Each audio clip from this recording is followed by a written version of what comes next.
Hi, cat. Come and get some mango, baby.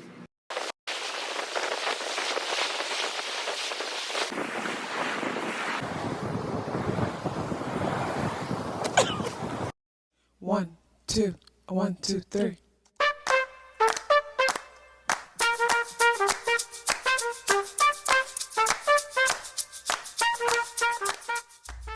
Self-awareness is a superpower. My name is KathyLaDonna. Welcome to Soul and Vibration.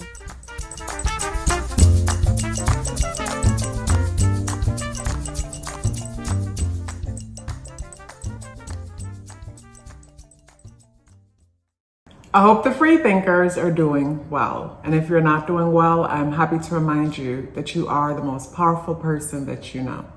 You are the most powerful person that you know because only you can create your reality. Hey guys, today is Tuesday, February 18th, and the energies in the day adds up and reduce to number 2 vibration. If today is your birthday, happy birthday. The spirit guidance when it comes to today's energy is the Panther. So the Panther energy coming out as a spirit guidance, just looking at the card, it looks so intimidating. It always brings me to that saying, if you show your teeth, you don't have to use them. And when I look at today's energy, there's a grand water trine happening, and that grand water trine feels pretty good, but I feel like there's still a lingering thing that's been happening all week, say probably even since Thursday, Friday, Saturday. A lingering thing in the sense that it's like there's something that needs to be okay. So with the Panther energy, what this reminds me of, this energy would remind me of myself in the sense that I remember being in certain situations where, say somebody's playing in my face, right? They're playing in my face, meaning there's something about them that's deceptive, and for whatever reason, on a physical level, like I might not be seeing it. And I'm going along with them, but then all of a sudden something will come over me and I'll get crossed. And get crossed for me means I'll all of a sudden get irritated, annoyed, frustrated. It's almost like there's this burst of anger that comes through me. And it feels ridiculous. Like, it's like, where is this coming from? Where is this aggression coming from towards this person, towards this situation? And I personally, over time, learned that there is my higher self, and then there is the lower self. And it's nice when you're able to merge your higher self and your lower self, and you're like Neo in the Matrix. You see things before they happen because you're no longer questioning things. But before we get to that point, there are situations where, somebody playing in my face, for example, and all of a sudden there's this energy, and it will come out of nowhere, where all of a sudden I feel like, so say I'm having a conversation with someone and everything feels chill, but all of a sudden there's this buildup that's happening within me. And it's like my higher self is reacting to what's happening, and it takes my lower self some time to catch on. And when it comes to today's energy, it would bring me to, say, for the last few days, trying to ignore an inevitable change that has to happen. And then today's energy will bring me to the feeling of this, it's like resistance or even outbursts or irritation that a person experienced. And I feel like it's happening because it's like being in the relationship, being in the friendship, being in the job, being in the situation that you don't want to be in. There's a bigger part of you that don't want to be in it. And for whatever reason, whether it's shame, whether it's guilt, you've talked yourself into staying. You've talked yourself into being a part of it. And there's another part of you that's pushing back. And the Panther energy brings me to that. But with, say, the grand water trine energy today, the only issue I see with the grand water trine is the fact that the moon is squaring Pluto. So the grand water trine energy will bring me to the thought of emotionally, I'm so used to things being a certain way. So this is familiar. This feeling is familiar. This thing is familiar. And familiarity will feel safe even when it's destructive. But that word familiar could be so problematic. From familiarity, we will deceive ourselves and lure ourselves into situations that are just wrong. But because it's familiar, it's like meeting the person. I remember having a conversation with someone, and I was talking about, what were we talking about? But I was saying to them, I bet in every situation where they felt like they were in love, when they felt like they were head over heels in love, there was a strong, familiar thing about the person where they felt like, I've known this person. I know we've met before. We've known each other in a past life. I don't disagree with that. Personally, I feel like everybody that we're crossing paths with on a day-to-day basis, we're interacting with them in different timelines. Like the way how you're living this life now, you're living full lives in other timelines. And there's people that you're interacting with on a day-to-day basis that is playing a role in that timeline. An example that comes to mind, I think of this pick a card reading I did on Patreon called Once Upon a Time, and it was a past life reading. And in that reading, I was talking about how, say in this timeline, you are having a rough relationship with, say, your mom. And in another timeline, your mom might not be your mom. Your mom might be someone that you don't have a friendly relationship with, but the two timelines are intertwined, they're in sync, and you can shift what's happening in one timeline by making changes in this timeline. And the way you would make a change in this timeline is, say, normally you and your mom butt heads, and you expect to butt heads, and you talk about how much you guys butt heads, and you feed into that energy of you guys butting heads by talking about it and thinking about it.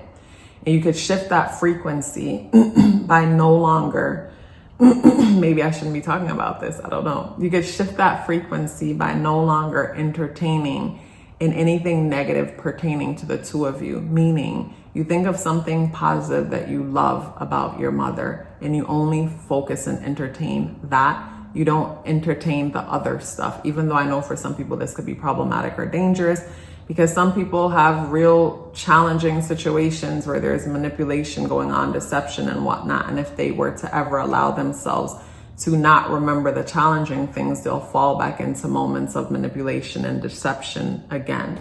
But say the person who's past that phase and things are clear for you, and you'll never be able to be rolled back into those kind of things again. Whenever you think about the mother, the friend, or whoever you have this challenging dynamic with, but they're a part of your world, instead choose not to focus on the negative pertaining to them and only focus on the things you like about them, even if you're keeping a distance from them. And just focusing only on the things you like about them, or not thinking about them negatively, you're not feeding into that frequency, so you can no longer keep up that energy with them in this timeline or the next, because energies need to, how they say it takes two to tango, like the energies need to flow. There needs to be reciprocity, a give or a take. So if someone is hating on me and I don't see them, they could hate all they want. I need to now hate back on them and feed into that energy for it to grow into something else. I know I just went on a rant somewhere else, but I said all that to say, with everybody that we're crossing paths with, they're familiar. I personally feel like we're living other timelines. So when we say past life, future life, I feel like our past lives and future lives are all happening all at the same time, within different dimensions, within different realms, within different, timelines. So back to the in love thing, when we meet someone, we're like, I know this person from somewhere. I shared all that to say everybody that we cross paths with, we know from somewhere. It's just the roles might be different, but we know them all from somewhere.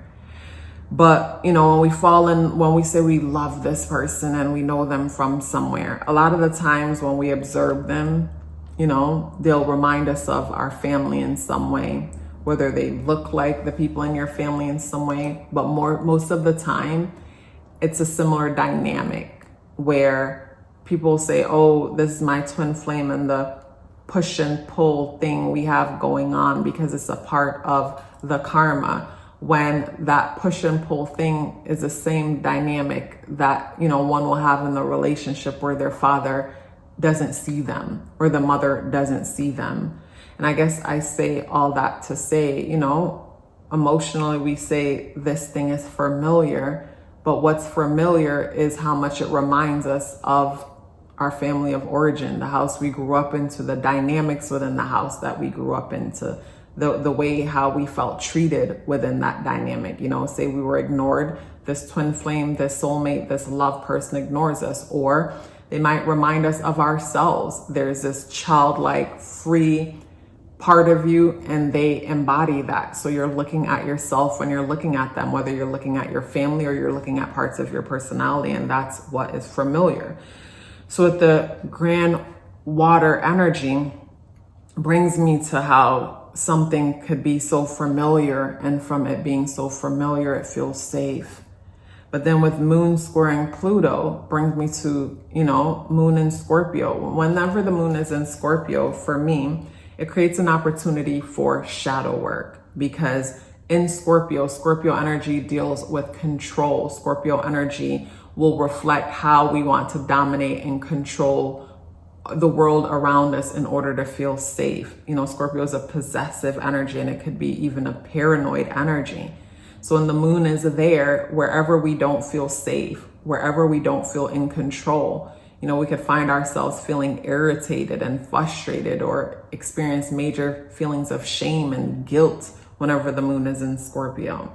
With the grand water trine, things feel pretty smooth, but with the square from the moon to Pluto, to me would bring me to the thought of, it's like there's something that's coming up and it needs to be evolved, it needs to transform. And with that square to Pluto, it's like we can't hide the fact that this thing needs to be addressed. Something needs to be addressed, and it brings me back to the Panther energy. So it brings me to the thought of someone playing in your face, and consciously you don't know they're playing in your face, but subconsciously you know they're playing in your face, and you lash out. And it's like, where did this come from? This came from out of nowhere. Intuitively, you could tell something needs to be addressed. Or the lashing out will bring me to, say, moon square Pluto. We had beef a long time ago and we became friends again, and we never acknowledged or addressed the beef. So under the surface, things been brewing, even though things felt like it's all good. It was never all good. And now it's coming out.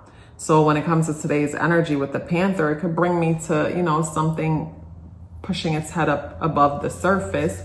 And it's because it needs to be fully addressed. Even if you address it with yourself and not with the other person, it needs to be addressed. It needs to be owned. It needs to be acknowledged. Let's pause for a bit. I am proud of the services that I offer and excited to tell you about them. If it would be your first time booking with me, then I recommend the natal chart and numerology awareness coaching session. For a while, that was the only service I offered, along with the 30 minutes tarot reading, which is still available if you're interested. I noticed a pattern. At the end of the natal chart and numerology coaching sessions, some of you would ask me for a follow-up service options for additional clarity and guidance to assist you with whatever you're going through at the moment. I kept saying, I'll look into it. I don't know why it took me so long. Finally, I have created that option, along with the service option to book a solar return chart reading for those of you who are strategic and like to plan ahead. Everything you need to know is within the description box below. Let's get back into the video. And that brings me to the star card. And the star card coming out in the upright position brings me to just that. What I just said. The star card comes after the tower. So there's a tower card that deals with this major, sudden, and unexpected upheaval. There's a big ending. And the star card, I love that it came out in the upright position, because in the upright position, it brings me to being vulnerable and picking up the pieces. When it's in the reversal position, I don't like it because it's like the ending happened, but there's a lack of accountability. So if there's a lack of accountability after an ending, it's bound to happen again because the people involved didn't see their role in it. So they didn't see what they did that contributed to it. So it's a matter of time before they meet up with someone else to create the same thing again and again and again and again until they say, I hate people, so I avoid people altogether. But in the upright position, the star card brings me to acknowledging what has happened and being vulnerable about one's truth, about what it is that they're feeling, about what it is that they're going through. So something about today's energy for me brings in an opportunity for transformation. It brings in an opportunity for owning something, even though that level of transformation that needs to happen between the moon and Pluto, it doesn't happen yet because eventually the moon will just move more degrees into Scorpio and that aspect will no longer be made. But for the fact that it's being made now, I feel like today's energy is giving a highlight of between yesterday and today's energy. Creates an opportunity to address something that needs to be transformed when it comes to how we nurture ourselves and the people that we associate ourselves with, how we nurture ourselves in our friend groups.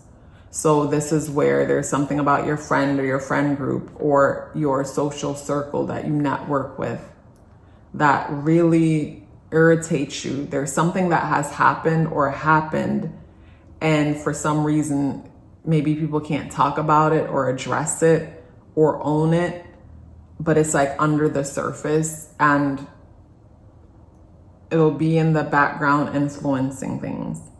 With the star card energy brings me to a part of us wanting to own and understand a thing in the first place. And today the sun enters into Pisces.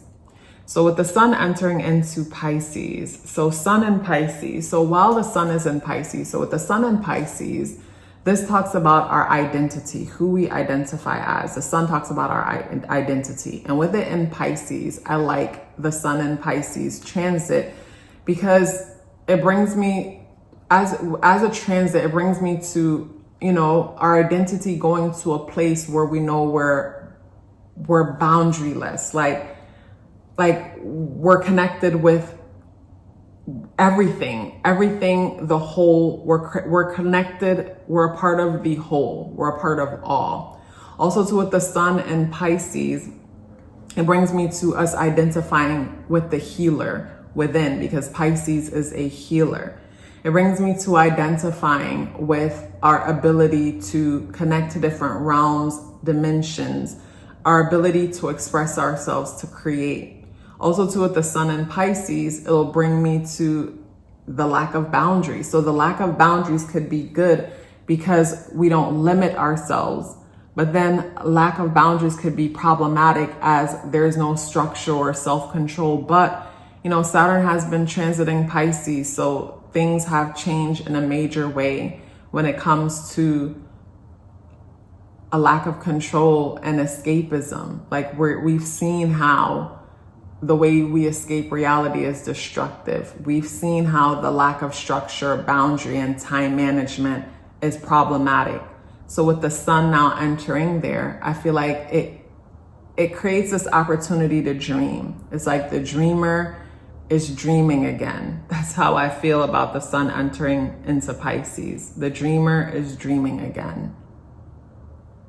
Yeah, the dreamer is dreaming again, because with Saturn transiting Pisces for as long as it has been, it created opportunities, or help us to see opportunities how we could monetize our dreams and our goals, things that we thought weren't tangible. We saw how we could grasp them, how we could monetize them.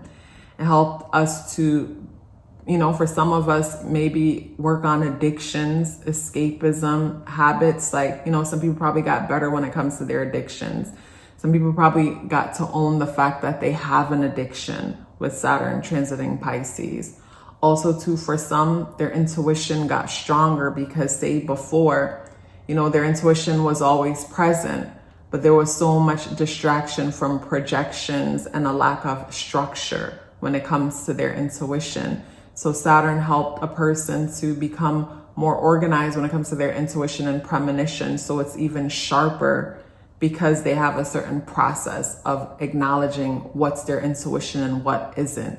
Where without Saturn energy there, I could see a person being very intuitive, but their intuition could be destructive as they could project onto people and things and think it's intuition when it's not intuition. And when it is intuition, they don't know it's intuition. So there's nothing but chaos and confusion. But with Saturn there, we're able to organize, this is intuition, this is projection, and know the difference and know when it's happening. So with the sun energy moving in there and Mercury also there, our identity and our mind is in a space where there's no boundaries, there's no limit, and that's a good thing. Because when it comes to us manifesting and wanting certain things for ourselves, we know that anything is possible. This is where our intuition becomes heightened.